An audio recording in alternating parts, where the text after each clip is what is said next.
It's another edition of Pens Down. Here, it's a one agenda show. We talk about journalism journeys.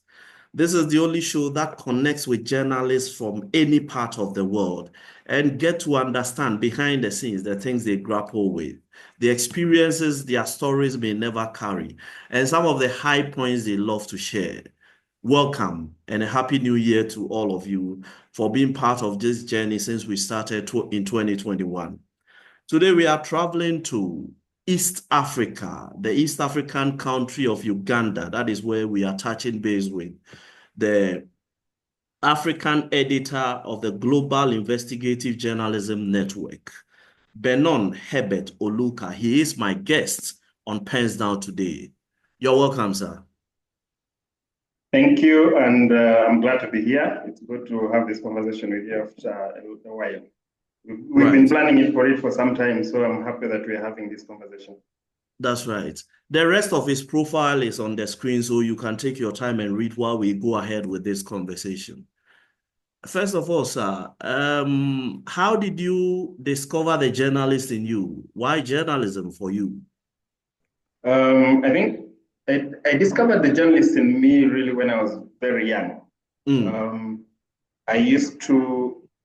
I grew up in a part of Uganda where there was a war at the time, and every morning we were keen to know what was in the news, to know what had happened the day before. So every morning that I woke up, my dad would play the radio and would listen to the news first thing in the morning. And so it became a constant feature of my mornings, that whenever I woke up, basically there was news buzzing by my ear.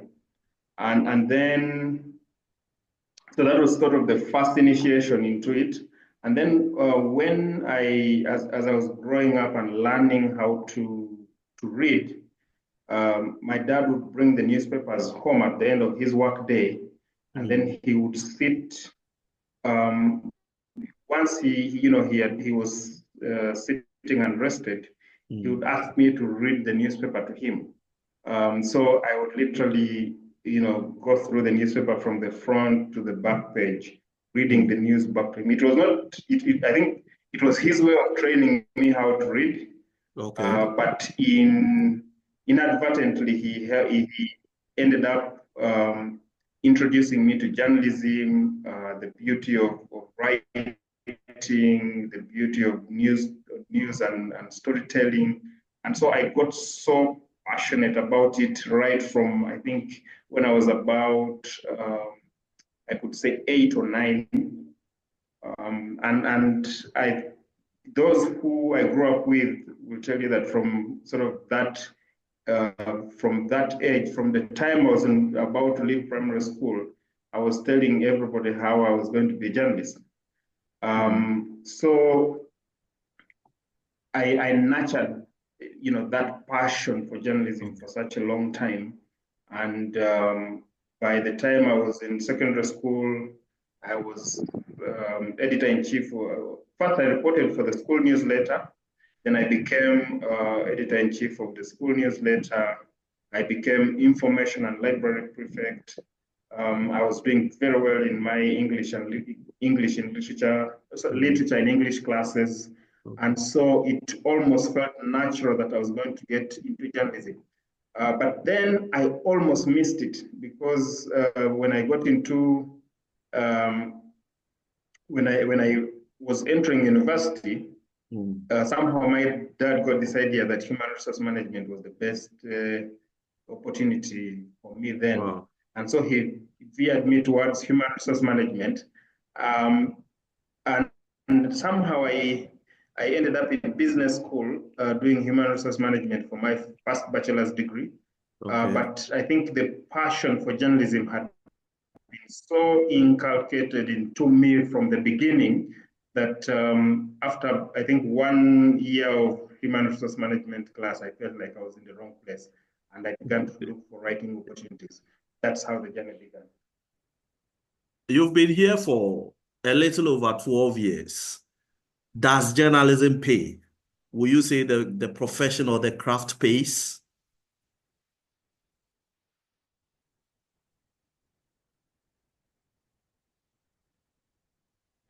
Journalism does pay, but it pays in different ways. It depends on how Okay. you look at it. So um, it pays in the sense that, for instance, you're able to, uh, it pays your salary, right? Yeah. It may not be sort of one of the best salaries in the world, but it does pay you a salary which can pay your bills.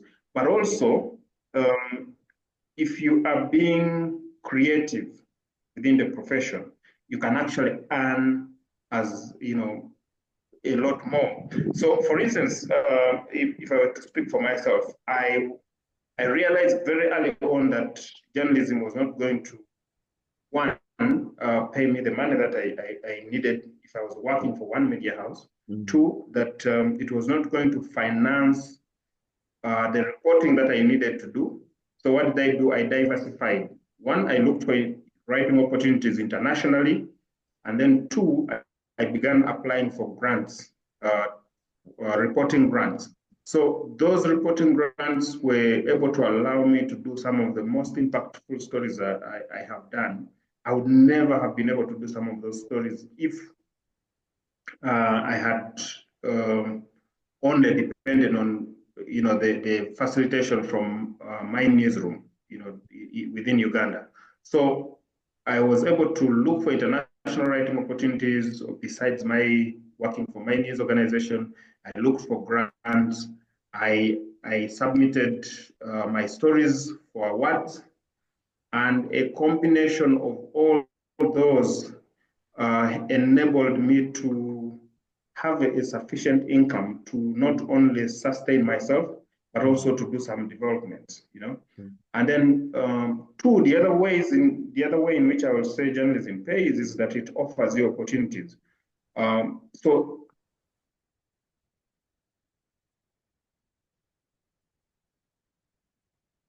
from the beginning of my time in journalism, I took a stand that I was not going to be a journalist who was going to look for shortcuts. I was not going to be a journalist who was going to be corrupt. And the fact that I maintained my integrity in the profession and missed several opportunities. So I got a scholarship to go, and eventually I told you that I studied human resource management for my first degree. But then I was able to get a scholarship to go and study for a bachelor's degree in journalism and media studies at Wits University in South Africa. And that scholarship came from the Thomson Reuters Foundation. I was able to also get a scholarship to pursue a master's in international communication from the University of Leeds in the UK, and that was through the Chevening Scholarship. Now, all of those opportunities came to me because of the strength of my work, because of my integrity, and because of the stance I had taken to do journalism in the public interest. So by pursuing that line of journalism, those are the things that it has been able to pay me back with as an individual. But I think the greatest payment, if you were to look at it, um, as a passionate journalist, the greatest payment is the impact that your work has on the society that you serve. And also, in that sense, the journalism that I have done over the years has also been able uh, to offer that, if I can call it a payment for society, in that it has helped to improve people's lives in some cases. It has helped to hold leaders to account, and it has helped to bring attention to issues that needed their attention but would not otherwise have got that attention without shining the torch of journalism onto them. What stands out as the most challenging assignment you have ever covered or undertaken? There have been a number of them Okay. because of the nature of the storytelling that I've done. But I could say just, I think, before South Sudan went into its election, I went on a road trip from Kampala to Juba. Okay. It was a 7-day road trip. I was reporting on the go for both the newspaper and the radio. Okay. That my employer at the time had, and it was a very, very intense reporting project that took a span of about, I would altogether, it was about 2 weeks. But I did a 7-day road trip, stopping at every major city between Kampala and South Sudan, and Juba, sorry, the capital of South Sudan. And yeah, it was a fantastic trip, but also very challenging. I have also, I told you, I started out by asking a newsroom to give me an opportunity, because I was not even studying journalism at the time. I was studying human resource management. Yeah.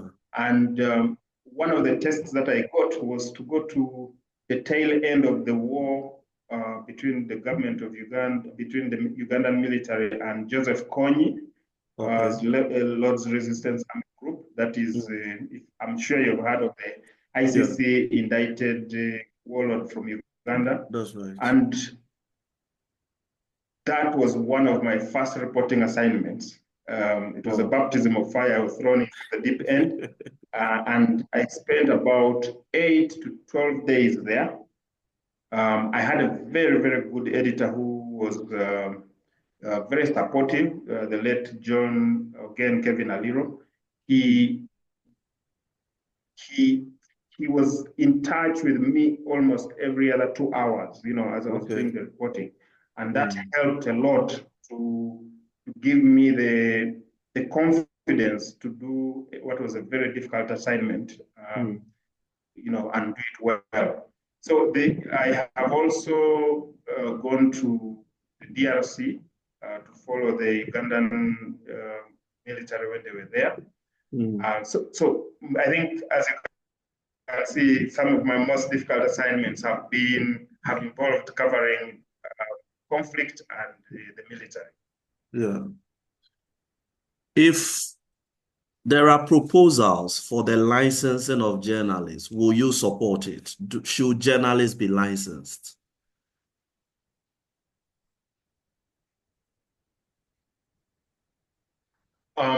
Yes and no. I think, being somebody who entered into the profession through, I would say, the back window and not necessarily the front door, I think if you license, you're going to miss out on a lot of talent if you say that everybody is going to begin from the same slate. So what I would propose is grades of licensing, where you have, for instance, the editors, you have reporters, you have what I would call associate journalists. There are people who are interested in journalism, who are interested in the media. You've had doctors who want to do reporting and who want to do to lend their other skills from their professions into journalism. You've had accountants who have done really impressive forensic investigations. You have data journalists who started out as data scientists. There are all those people who want to learn. So I would have the membership or the licensing happen in form of grades, such that if at entry point level, you begin as an associate who then has to gain a level of qualifications in order to go to the next level, and then onwards and onwards. I think that would help to still allow for entry for those who are passionate about journalism, but don't go through journalism school at the beginning. but then will continue to improve their skills as they serve the profession.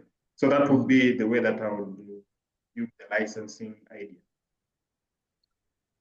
Across Africa, there are richer bloggers than richer journalists. Journalists are the people with the training to use platforms of mass communication to accentuate their content. Where did we miss out? How did we miss out on this windfall?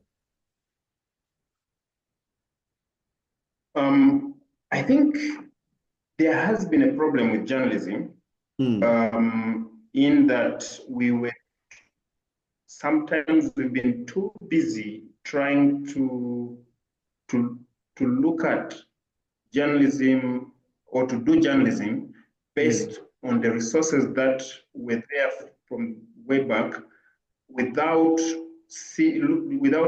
having that progressive improvement and progressive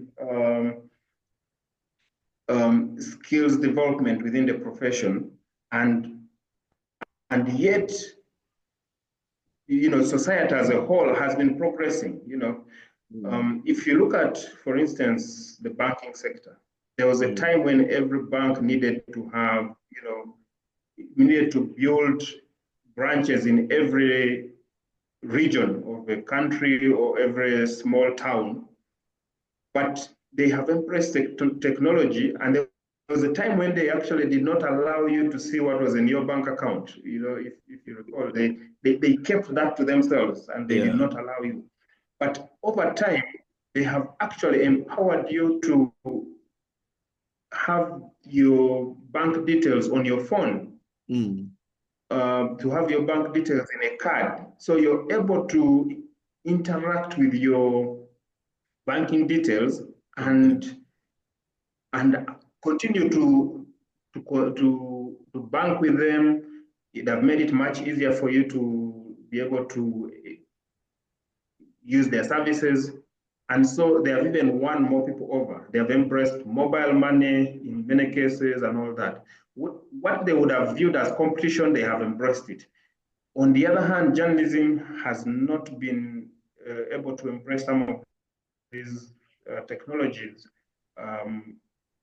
as well as other sectors of society. And I think the result is what we have now. So what happened is the tech people came in with journalism and provided platforms which journalism did not have on its own, and they have run away with some of our products. And so we are playing catch up instead of leading the way. I mean, if we had been proactive, outlets like Twitter, like Facebook, and the like would have been media products and not tech products, but we would have co-opted tech people to build for us these products. But instead, things have happened such that some of these products have gone out of our hands and they're with tech individuals and organizations, and that's where our biggest challenge is. So I think it's not yet too late for us to still take take back some of the ground which has we ceded to the tech companies, but we have to be thinking about the ways in which we can take advantage of technology to be able to gain revenue out of our products. But we need, I think we can't do it alone. We need the support of, for instance, legislation. We need the governments to recognize that, media products are copyrighted to media houses. They are not copyrighted to tech companies, for instance. These days, you produce a story and Google picks it up and owns it like it's their story, and they will make money out of it. But your own media organization will not make money out of it. We need legislation that says if somebody is able to use a media product, they should pay a media company. In the same way, for instance, musicians, if you played a song of a musician if you decided to pick a song of a musician, you have to pay, for instance, that musician gets a percentage of that song through Yeah. some of these apps. So Yeah. we need to have something like that Mm. happen for media products, and then we'll get back some of that ground that we have ceded to the tech companies. Okay. You are an investigative journalist. Across Africa, investigative journalists are grappling with clear and present dangers in the line of duties. Some of them navigate uncharted terrains to bring stories that even daredevil security couples will not want to venture. Others are constantly grappling with threats of death on their own lives. Some of them are facing the threat of kidnapping, harm to family, and other things, several of such. Now, sometimes investigative reports come and the institutions that are supposed to give support fail in their duty. Dramatic incidents in court can see a clear convict exposed in an investigative report walk out freely. Now, what that means is that he is going to turn the fire on the journalists who dared to venture where angels fear to tread. Sometimes, even the initial arrest has to come on the back of public outcry and public anger. Once the public issues die out, in a matter of days, you see such people walking freely and even daring the journalists to do their worst, whatever it may be. Are investigative journalists getting enough support from the institutions that should help them do their work and whose work should encourage them to even dig deeper? Are they getting enough support? I think with the available resources now, journalists are, one, receiving some of the support they need. And there are many organizations that are offering this kind of support. The problem we have is that many of those organizations are not local to Africa. We have, for instance, Media Defense in the UK, which offers legal support, and if you need money to get your own lawyer, they can offer that to you. There is Free Press Unlimited from the Netherlands, which offers that kind of support as well. International Press Institute is in Austria. The Committee to Protect Journalists is in the US, and a number of others. Within Africa, we do not have that kind of infrastructure. And I think that is a big problem, because you can't always depend on support from outside to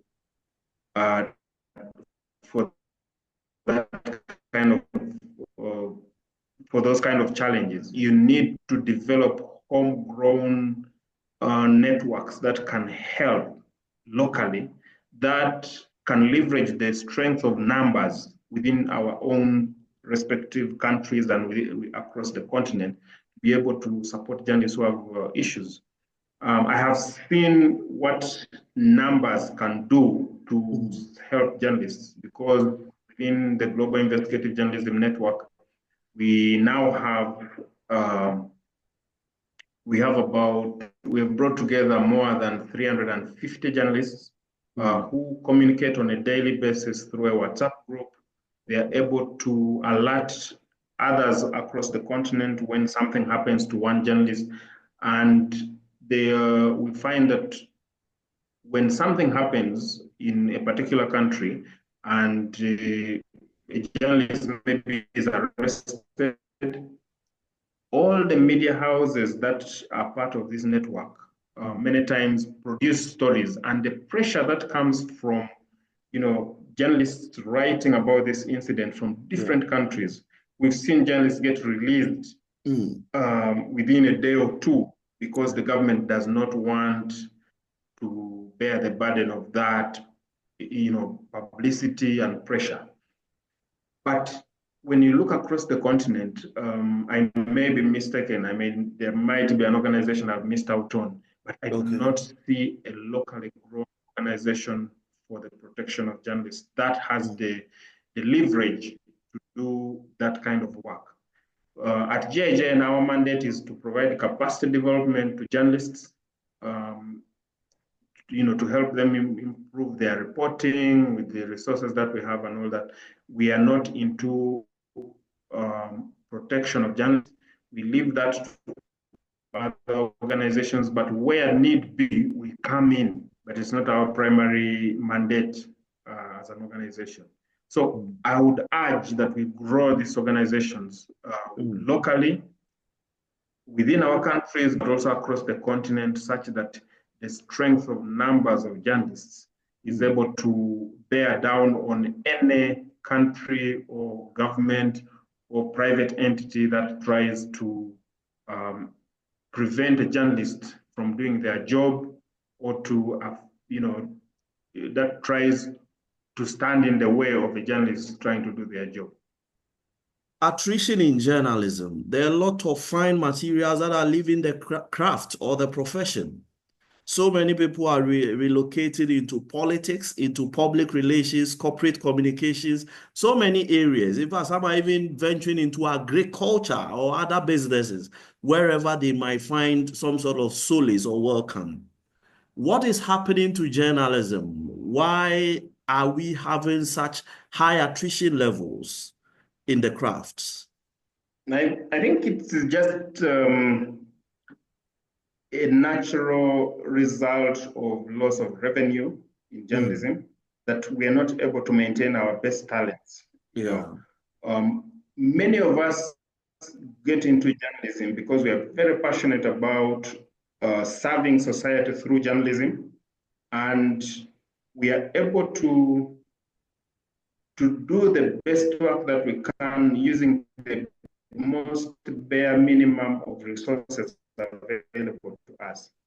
However, over time, we grow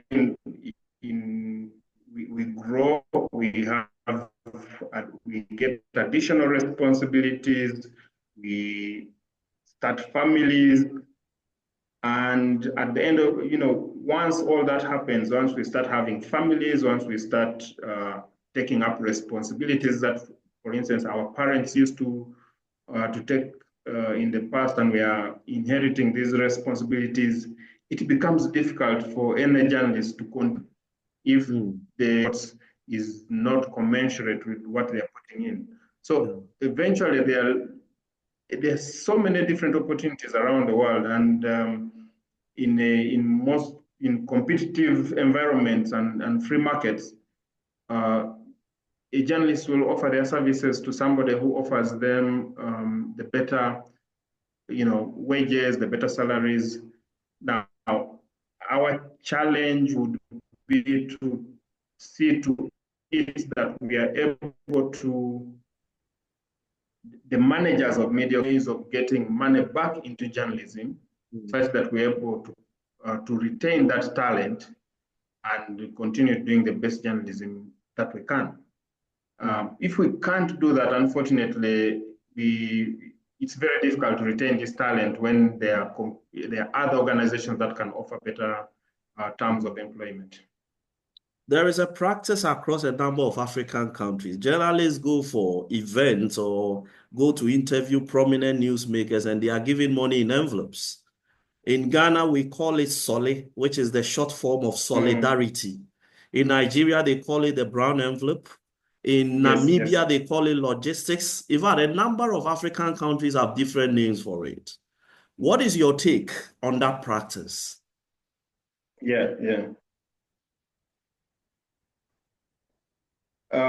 Before you answer, in Uganda, what is it called? It's a practice that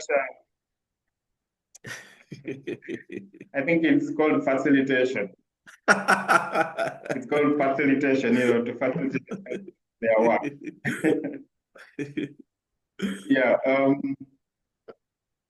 That has always existed, but when I got into journalism,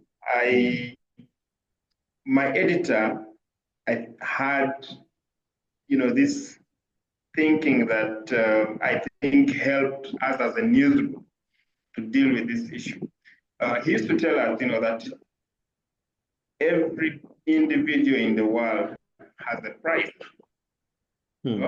And my newsroom, the one I'm running, does not have the capacity to offer a higher price than some of these organizations that want to compromise my journalists. So I know that they have temptations on a daily basis, and there's nothing I can do about that. So what we are going to practice here is transparency. If somebody offers you this facilitation, turn it down. If the individual insists that you must take the facilitation, receive it, and then come and declare it in the newsroom. Okay. Such that if we all know that this person or this organization offered this amount of money to the individual. It became a part of our culture as a newsroom that when we received anything, we came and declared it. So what would happen is many times, this facilitation would do, when we receive it and we bring it to the newsroom, we would order something for everybody. Okay. And the joke was that, okay, now we are all compromised, So let's all have let's enjoy this fact that we are all compromised, But he always insisted, if you're given something and you declare it, it takes away, it keeps your conscience clear, and you're able to continue to do the work that you do to the best of your abilities, and as independently as possible. So we maintained this culture in the newsroom, and we kept doing the best journalism that we could, even when these circumstances would happen. So even when somebody came to the editor or the other editors or the founder of the organization and said, oh, we gave your journalists this and that, they say, yes, I'm aware, but we had to do our job how we know how to do it. And so that always kept everything above board, and we never really had issues with the issue of facilitation, brown envelopes, as you put it. Very well. If we are to go back into time, 15 years, are you still going to choose journalism? Yes. I think journalism has given me some, lots of great opportunities. It has given me, I have given it a lot, all these years of my life, but also it has given me back in ways I could never have imagined when I started out as a journalist. All I wanted at the beginning was to, one, write, tell stories of people who did not have a chance to tell stories on their own, people who did not have a voice, who did not have a platform. That was all I wanted to do. Everything else that has happened after that is a bonus for me. And I can only be grateful to journalism for all that it has done for me. And I think, yes, if I had to do it all over again, I would choose journalism. How has social media altered the practice of journalism? I think one of the first things is that it has taken away part of the prestige of the profession. Because when some of us started out, newspapers, radio, TV were the only avenues for people to receive information. And there was that respect that was accorded to journalism. But today, with all the platforms that are available, sometimes people do not give journalism the respect it deserves until they need to find the truth about something, until they need fact-checked information, until they need information that has gone through the rigorous the rigorous aspect of journalism, the editing and all that. You know what happens, for instance, when a story breaks, most people ask, what does the BBC say about it? What does maybe CNN say about it? Or even in our own local jurisdictions, you'll find people say, what does the leading independent newspaper or radio say about this? So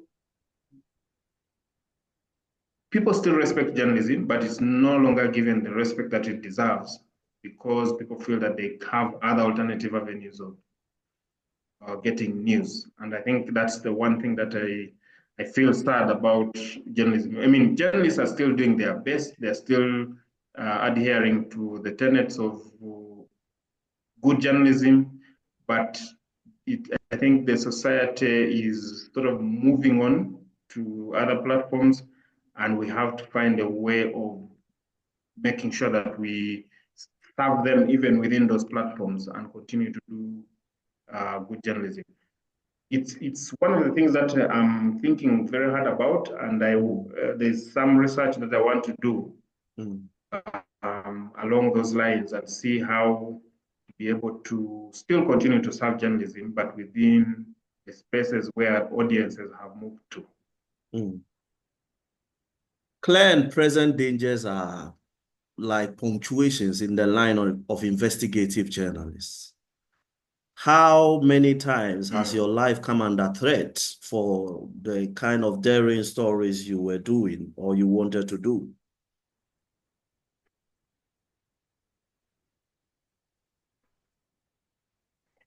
I think the threats are different. They are physical threats. Okay. They are threats that they are legal threats. They are, I think, they are mental challenges that we grapple with, and sometimes people don't really understand what we're dealing with. So if I were to grade some of those threats, there have been numerous.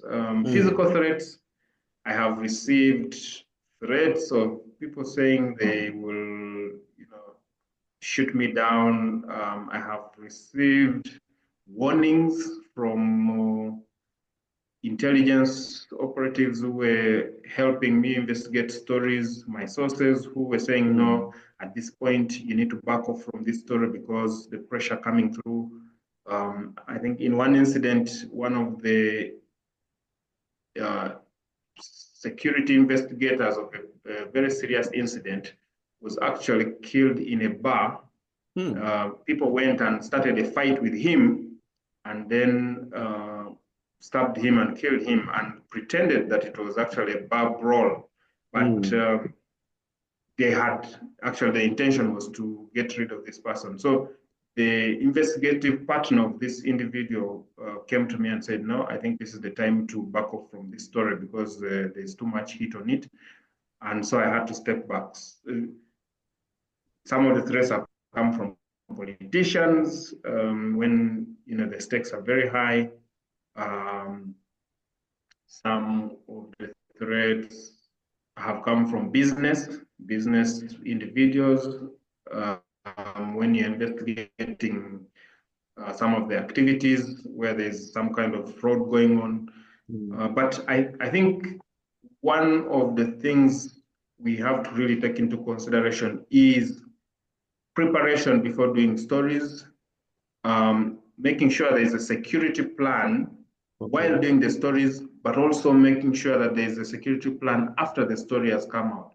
Because sometimes we make sure that we protect ourselves in the process of doing these stories, but then after the story has come out, maybe a week or two after that, we tend to relax our, to let our guard down. And yet, some of the people who are looking out, who want to do harm to journalists, can wait even 5, 6 months, even 1 year, looking for an opportunity when you're vulnerable, and then they come and attack you. So I think we should not let our guard down. We should always have these protective measures, even long after stories have come out that we think could end up posing a risk to our lives.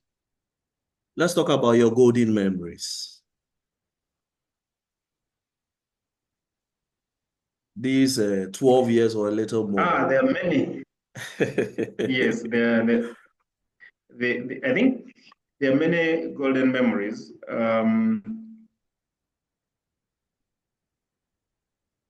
I think one of those that I really treasure, or some of those that I really treasure, are those where I saw my journalism have impact. There was a time I reported about somebody. I was actually doing a story about third-party insurance, motor vehicle third, who are third parties to accidents, normally don't get compensation. And who had got an accident, he was in his house, basically his leg was rotting away. But somebody had mentioned that he had got an accident and had asked me to reach out. So when I did the story, a number of people were touched and care, and they reached out and said, "Can we support this individual?" So it became, I got involved in this story by getting the person to hospital. They were provided with the medical support, with the wheelchair. So even though they did not get compensated by the insurance company, the kind of support that came through was able to get this individual to get back to good health, but also during the time that they were in pain, to have a wheelchair to take them around. So that's one of those which really I hold close to me because of the impact it had.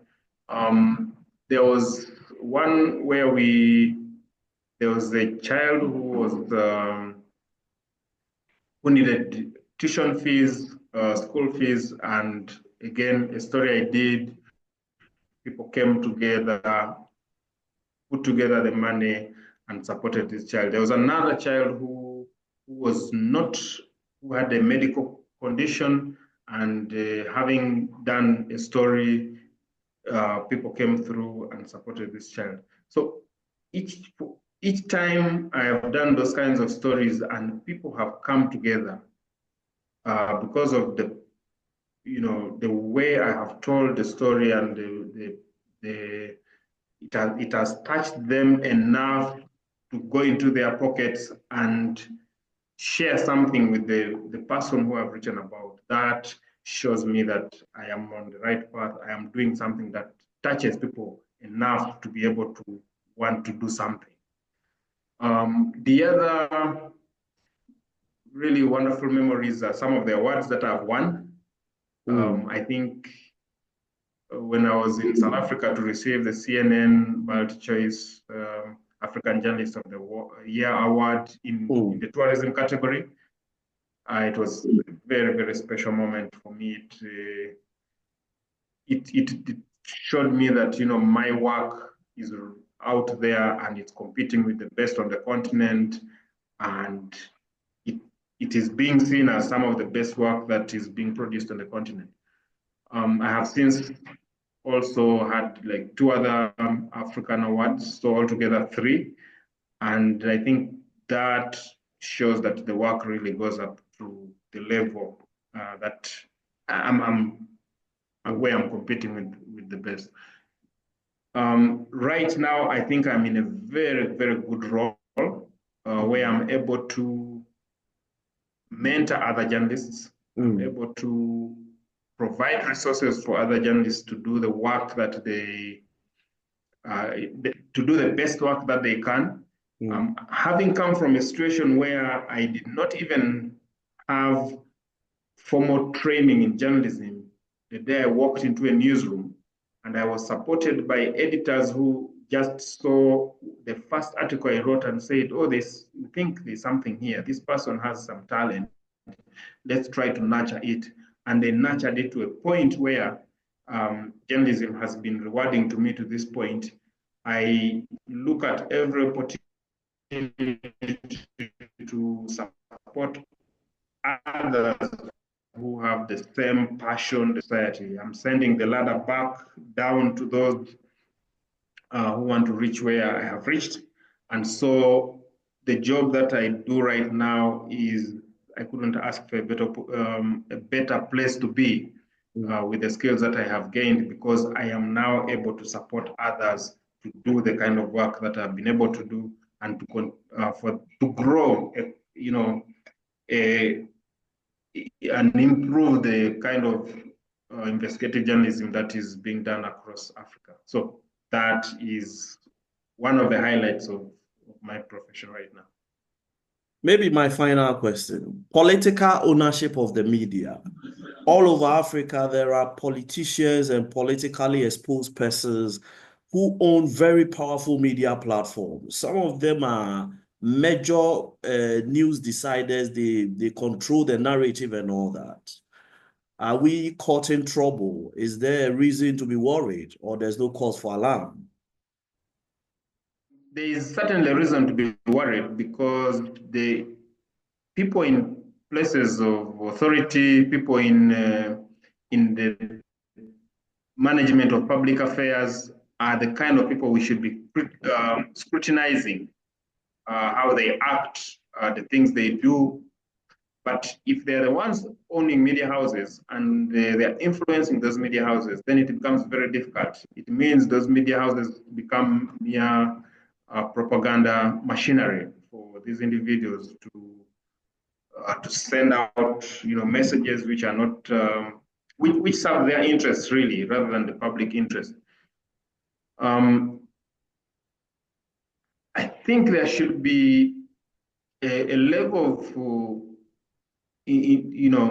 regulation for ownership of media houses, such that it's not, individuals owning these media houses, because, journalism and media are really serving the public. They're doing public service of their own.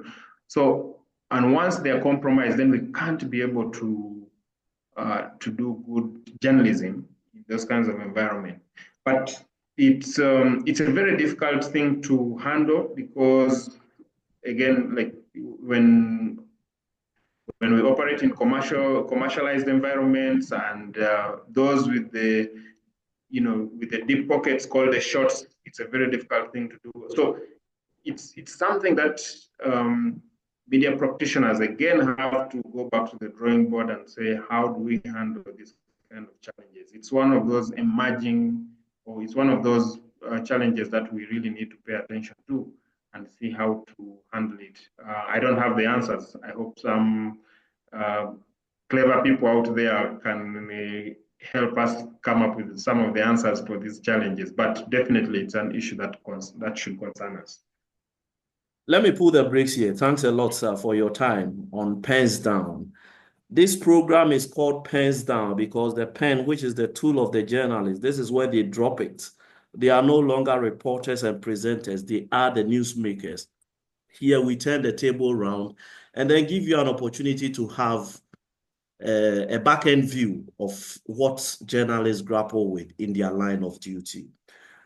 Today we had the company of Benon, Herbert, Oluka. He's all the way in Uganda, that is East Africa, and he's the African editor of the Global Investigative Journalism Network. Thanks for your time, sir. Truly grateful. Great. Thank you for having me. It's been great talking to you. Right. We are back next time with another edition, and we'll be connecting with another journalist from any part of the world. the subject matter will still be journalism journeys. Bye for now.